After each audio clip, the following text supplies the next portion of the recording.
Well, this afternoon we're back on a project that I left off about a week ago, and it's sitting back here on the bench. And take a little look.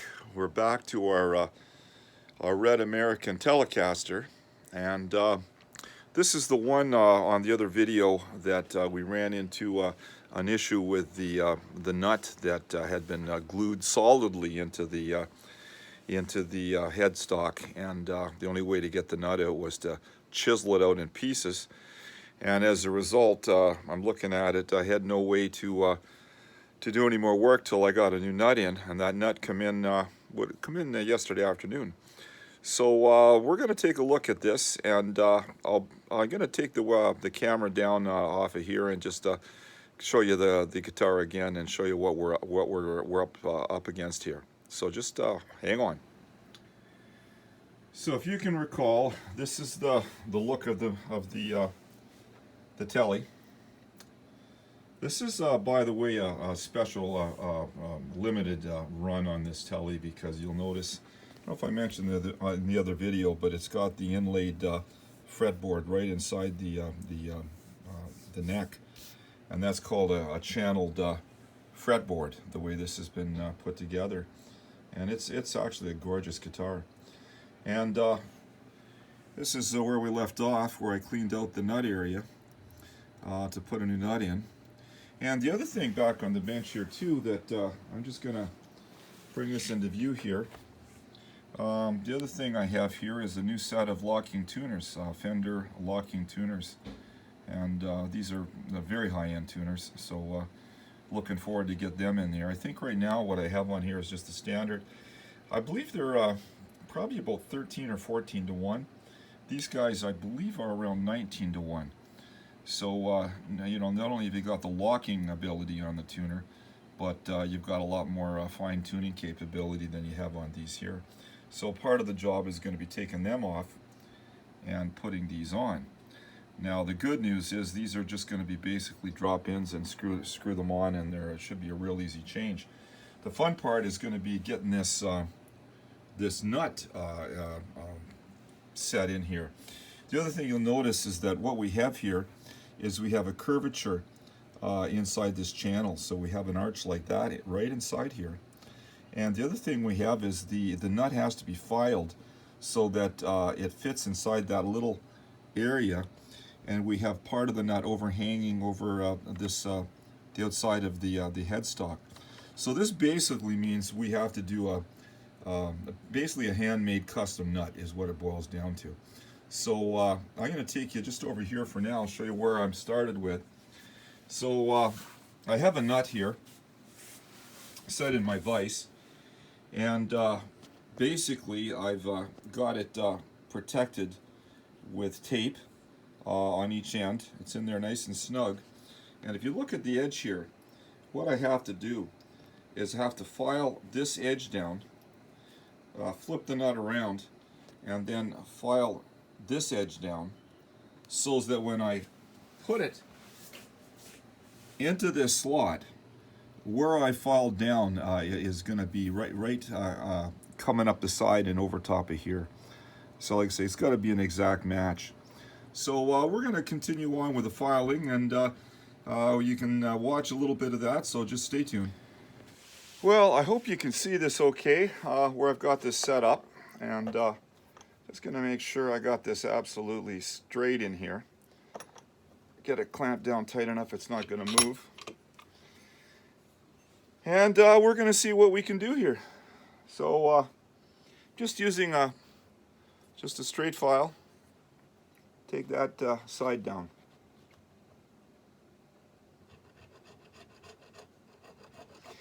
So we've got to take both sides down to a certain depth. I want to see how this goes. I called the Fender Custom Shop, and I asked about this exact Telly with the channel inlaid neck, and they basically tell me there's no nut that they make or sell to replace and fit that guitar. So basically tell me that the nut has to be basically a handmade nut. So That's basically what we're into here. And obviously going to take a little bit of time and work. So you can kind of see the process here. And basically just go slow. Can't rush this.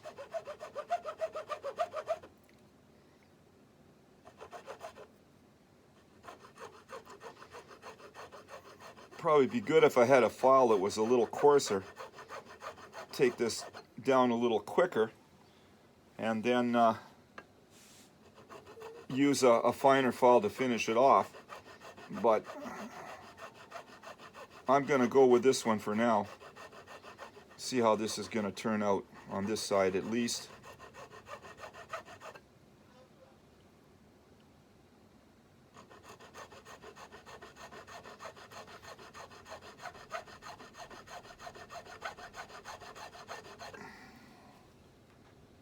Anyways, you get the idea here. So what I'm going to do, rather than you sit there and watch me do this filing for I don't know, half an hour, I'm going to stop the video, and once I get the filing done, I'll restart the video and we'll continue on from there.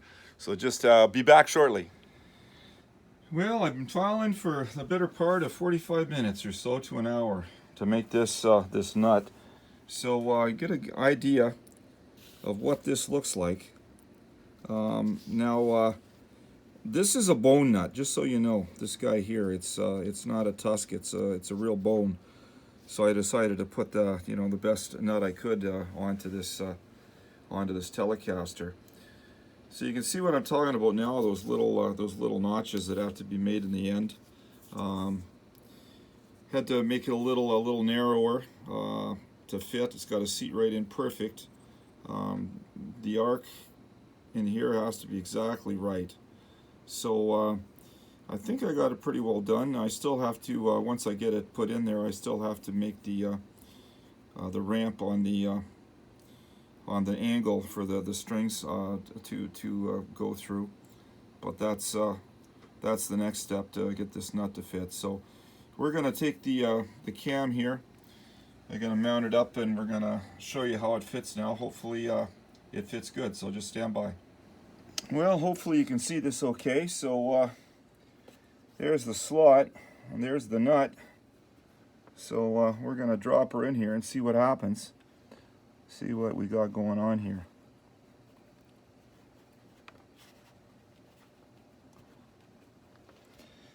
Well, I got a pretty good fit. Pretty good fit on that.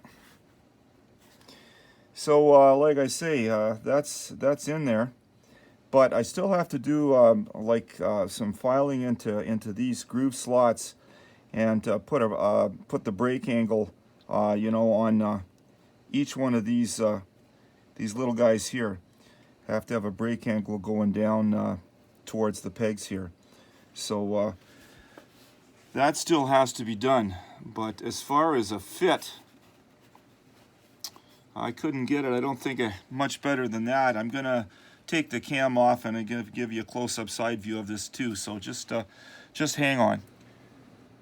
Hopefully you can see this okay. So I'm just going to go around the side here and give you a really close look, so you see how those little hangovers on the nut are positioned.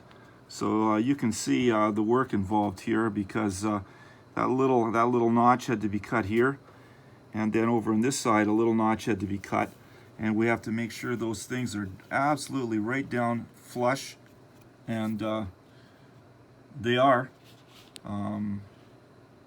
Looks really good to me. So like I say, I'm not going to glue that in place yet, because I still got to put the the brake angle on every one of those 6 strings. So that'll be the next little thing to do, and basically that's not a big deal. All you're going to do is take a small file.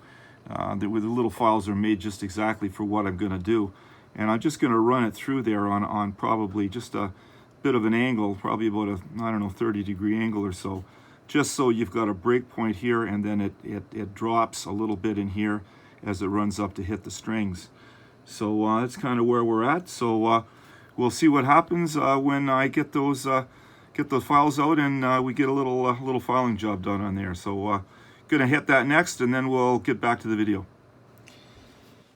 This is kind of where people lose sight of the time involved on something like this, because at this point here, you know, I'm gonna, just like I take the corners off of these frets that I put in, I got some pretty sharp edges on that nut as well. So what we're gonna do is, obviously, we're gonna take them off, and we're gonna do a nice rounded edge on there. Run it over the top just like we would with a fret, and get that thing so there's no sharp edges involved.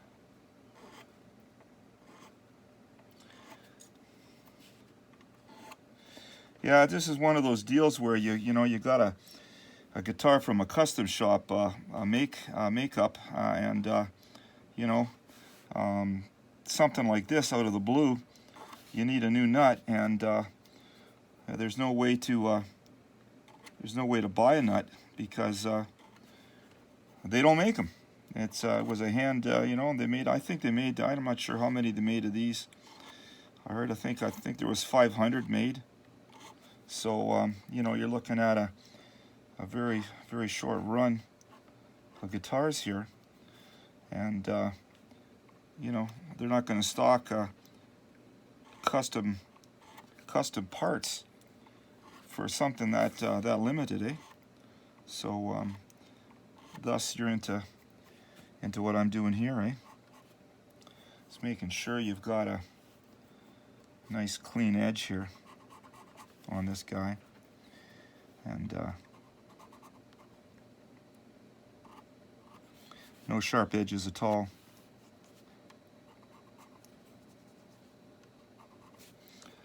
That's starting to feel really good now.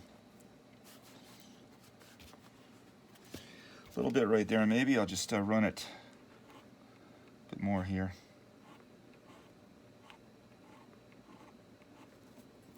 But you get the drift of what I'm doing.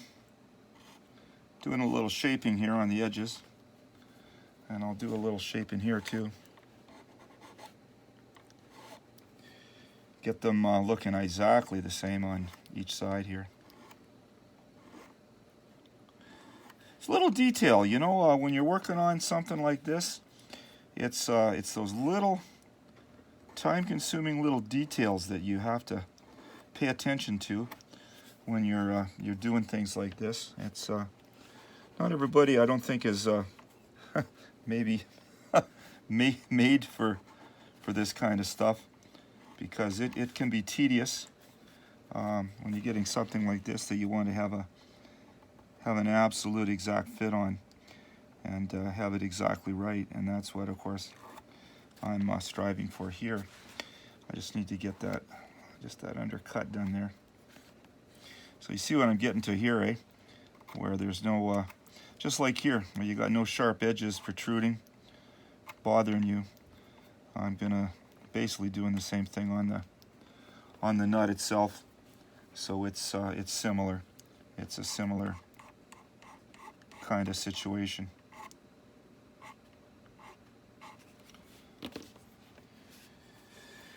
That's feeling mighty fine there.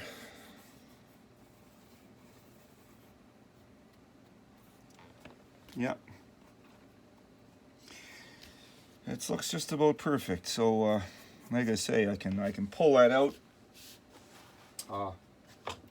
anytime I want with these pullers. Just have to be careful. But next step is I'm obviously going to have to put the new tuning pegs in and string this up, and then I can do a measurement, you know, on the string height here, and then what filing is required to lower the string action on the nut will be the final thing that has to be done, which is just again, it's tedious. It's no big deal, just a little bit of tedious work that has to be done. So you'll be seeing that shortly. These are really nice tuners. I believe they're just drop-ins. So hopefully they, I don't think there's any drilling or anything has to be done on these to install them. So I'm going to go ahead and get that set up right now, and I'll stop the cam for a moment and get that going. So just stand by. I'm giving you a side close-up view of that nut that I just filed and put in, and you can see how high those strings are. Here in this area here, off the how high they are off the fretboard, and also how high they are off the the top of the fret. So basically, the nut work that still has to be done on this guy, excuse my jiggling camera here, I'm trying to do this with two hands, is these have to be filed down so that when I'm looking at the distance on this fret to the the top of the fret to the bottom of that string, on all 6 strings, we want about 8/1000ths of an inch clearance. So that's the final prep work that we have to do on that nut to make that nut play correctly on this guitar. So just so you understand the process and the filing involved, that's kind of a trial and error thing. So what you basically do is you take one string at a time and you loosen up the string, you pull a string off, you do a little filing, and you file on an angle like this. So you have like a break point right here, and that string actually goes down on a little bit of an angle, maybe 30 degree angle as it goes down to hit here. And each one you put a little break angle so it hits the meets the tuner peg here, eh? And that's the whole purpose of it, so that string sits in there really good. The break angle is a point right in here that where you want every string to sit. You don't want that string sitting on a flat surface, because what's going to happen, a lot of times you're going to hear a vibration. You will get a string buzz kind of happening if that's the case, which you're trying to avoid. And the other thing too is that break point gives you a definite one little location where when you set the intonation between here and excuse me as I get up here, and as we move down to the actual saddle itself, and we adjust just these guys in and out. The whole effort is to get the intonation set. So if this is tuned up to an E string, that's an E, and I go down here to the 12th fret, right there, hold that down. That should be exactly half distance between that point and that break point on the nut, and that 12th fret, and where this contact, where the string is actually ending right here on that little metal point there. And quite easy to do, because you can put your tuner on, you can set this string as an E, hold it down, string this side of it again, it should be an E as well. It shouldn't be sharp or flat. So the goal when you set the intonation is to get every one of these strings, when you hold them down, exactly the same note as when you strum the whole string, but you're talking 1 full octave higher. That's the whole goal on setting the intonation. So just a little theory on what you're doing and why you're doing it on setting up this guitar. So hopefully what I'm going to do now, I'm not going to bore you with all the filing I'm going to do on this nut. That can be quite tedious and lengthy. What I probably will do is show you the filing on 1 or 2 of the nuts, just so you see the process. And then I'm going to stop, obviously, the video. I'll finish it all up, and then you'll see the final product. So if you're interested in seeing a little bit more, stay tuned and stand by. Over and out. Bye. Well, welcome back. Before I get into this final nut preparation, I just wanted to give you kind of an idea of kind of the tools you're going to need to do this kind of work. So, I've got some small saws here now. Also got some fret files assortment here, and a feeler gauge, and what else do I need? I'm probably going to need capo as well. So this is the stuff that I'm going to be using over the next little while to work on this nut. And all we're going to be doing now is we're just going to be doing filing in here to get the height correct. So when I seat that string in there like that, I've got the right height between the top of the fret and the bottom of the string. And we're probably going to go for about, like I mentioned before, I think about 8/1000ths of an inch is what we're looking at. If I hold down here, I should have no more than 8/1000ths of an inch clearance at this location right here. So, and by the way, I want to mention, this is probably one of the most important things you can do when you're setting up a guitar for good playability. Yeah, the string height's important, and the down here on at the bridge, where you set the height here is important. But the actual playability, a lot of it is based on this up here. If you have these strings too high, you're going to kill your fingers playing this guitar. You're going to push the string down too far. It's going to go sharp. Your chords are going to sound like shit. So that's why a lot of time and effort is placed on, especially when you do a bone nut from scratch like I am. So anyways, stay tuned and you'll see the process. Like I say, you're not going to see me do it all. I'll do 1 or 2 strings and then I'll turn off the video and then we'll get back when the thing is all done. So anyway, stand by. Be back very shortly. Well, hopefully you can see this okay. So basically, the process involved in working on setting the height on this on the string on the nut, basically it's a slow process. You undo it, you take the nut off, you go and you take your file or your saw. I've got saws for different widths, so I can go in here. Now keep in mind, you're going to notice I'm taking a fair amount off. That's why I'm not filing at this point in time, because I'm going to file forever on this hard bone nut. So I got a little mini saw here that I use for this. Now, you're going to be sawing on about a 25, 30 degree angle. In other words, you're not sawing back and forth flat like that. You're sawing down on an angle because you want that break point to come down to that tuning peg. The same here, you want the break angle going down. So what I'm going to be doing, as I make that break angle meet there, I'm going to be sawing like this. And I'm just taking ever so slightly, a little bit off, like that. I'm just going to clean it out with a file, and I'm using the same process, that break angle. And of course, we have a whole set of files here for this work. And then what we do is you put the string back up here. Tighten the string back up again. Get it up to, it doesn't have to go right up to pitch, but you certainly want it up there.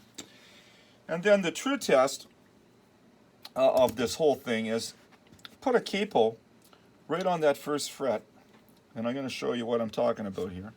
So I'm going to put a capo here on this first fret, right over that fret. Just like that. Okay? Then what I'm going to do is I'm going to look at the clearance. Now, the reason I'm putting a capo here, just so you understand this eliminates any relief errors on the neck. It also eliminates the height that you have the string set down at the other end on the bridge.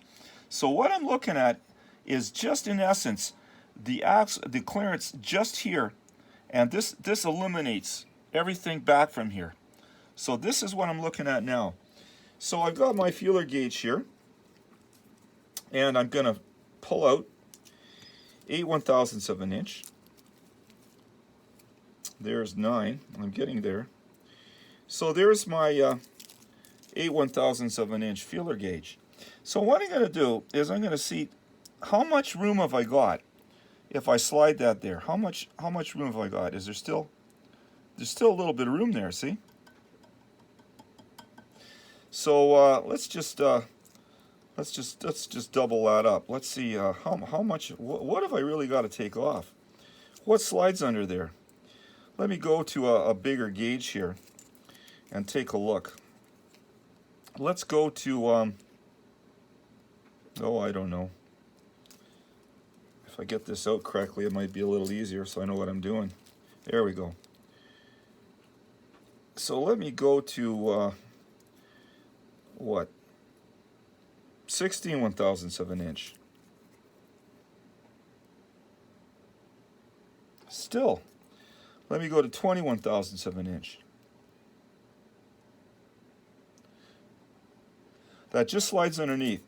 So I've got right now, I've got 21 thousandths of an inch here, which is way too much. So back it off, take the capo off, back it off, move the string over, take a little more off using the same brake angle.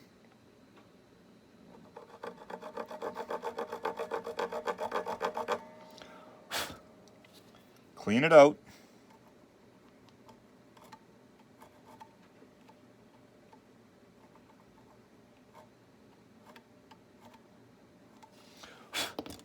Put it back on again. So you're starting to get the idea of the process now, huh? What you doing here?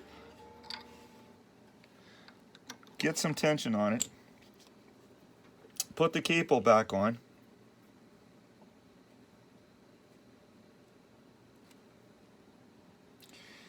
Let's see what we got. How much did we move it? Let's go to 16. Let's go to 16 1/1000ths. Let's go to 14 1/1000ths.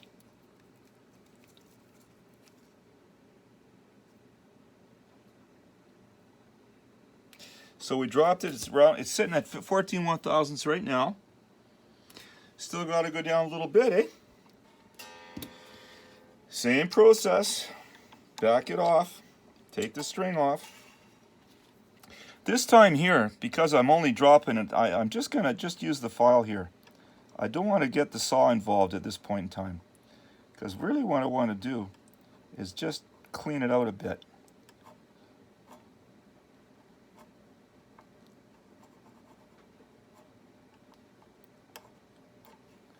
Make sure there's nothing in there. You can do various shapes of these files you can use.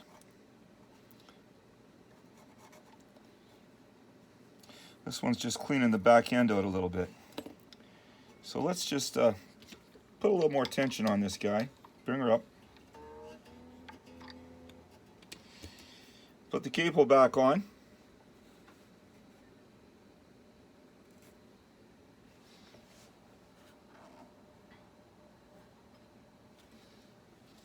And I think we still got a little bit more to go here from the look of it.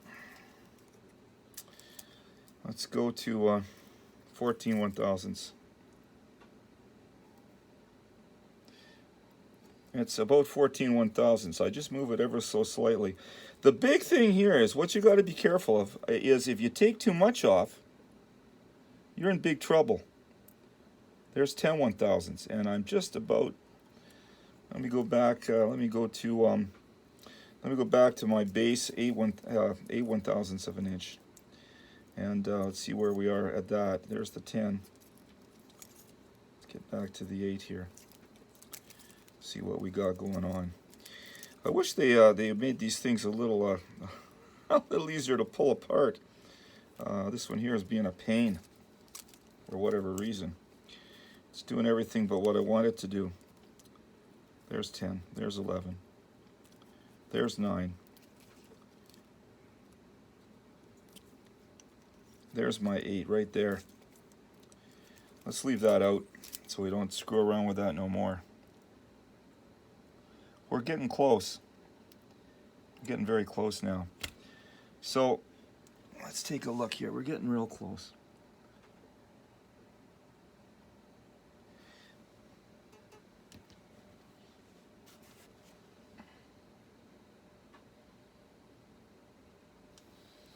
I'm just doing an eyeball here to see the neck relief. It still has to be set. So we want to go down a little bit more. Anyway, I think I'm not going to bore you with the next hour that it's going to take me to go and position all these strings in the right height. But I'm probably going to be close to an hour by the time I do all these 6 strings correctly. So hopefully that gives you a pretty good idea of what's involved here when you're fixing the string height on these nuts here. Like I say, it's just a tedious job. Just take the string off, do a little bit more, put the string back on, meter, test it again with your feeler gauge, and just keep going and going and going until you get it right. So I'm gonna sign off on the video right now. No sense in you watching all this, and we'll be back when it's all done. So we'll see you shortly.